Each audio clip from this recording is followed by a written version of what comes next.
Why do I talk so much about diet and lifestyle in preventing or in helping to heal autoimmune diseases if they aren't genetic? Isn't this just the roll of the dice? Didn't we just kind of get a bad hand and that's what we have to live with? Well, in fact, it's not that simple. Autoimmune diseases, yes, there is a genetic component, meaning that you have the predisposition to get them under certain circumstances. Your genes are not destiny. Think of your genes as a map. Your genes kind of describe where you can go, but they don't say exactly where you're going to end up, what path you're going to take. So think of it this way. People may have say, genetic predisposition to be a certain height. But if they don't get proper nutrition, they're not going to get that tall. Think of how people all throughout Europe and Asia are getting taller. Like you see in Japan, you see in the United States, people are taller. Well, why is it that their genes are changing? No, for centuries back, our grandparents and great-grandparents were malnourished, so they didn't reach their genetic potential. Now that the environment is different and they get proper nutrition, we are now reaching our genetically predetermined height. But without the proper conditions, we would never have gotten that way. It works for these so-called negative things like autoimmune disease as well.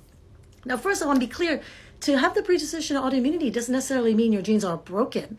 It could be that you have a more sensitive immune system, which under different circumstances, say 200,000 years ago on the savannah, would have been fantastic.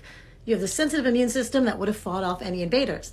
Now in a different environment, that overly sensitive immune system is actually attacking you. So you need to have the predisposition. You also need to have a trigger. We're finding that a lot of viruses can trigger autoimmunity. They overwhelm the immune system either through something called molecular mimicry, where your body thinks that some part of your tissue looks like the virus and attacks it, or potentially because parts of the virus actually stay within some of your tissues. So Epstein-Barr virus has been found to trigger multiple sclerosis.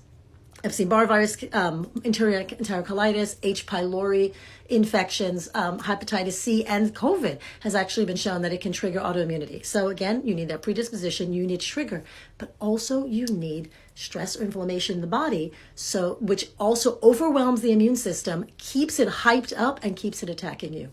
And that's where diet and lifestyle come in. You can't do anything about your genes. You can't do anything about the virus that may have triggered it, like for me, which was Epstein-Barr virus, but by removing things that now overstimulate my immune system, by removing stress, by lowering overall inflammation, I can keep my body from attacking me. Again, I can't change the past, but I can absolutely change the trajectory of the future, and that's what I've done. My hair has grown back. I'm not gaining weight. I'm not cold all the time. I was able to get pregnant after having multiple miscarriages. I was able to change my present and my future by changing my lifestyle, by calming down my immune system. I am not cured, and if I went back to my old habits, all of my symptoms would come back. But I can live a healthy life, keep my immune system happy and calm by changing my diet and lifestyle.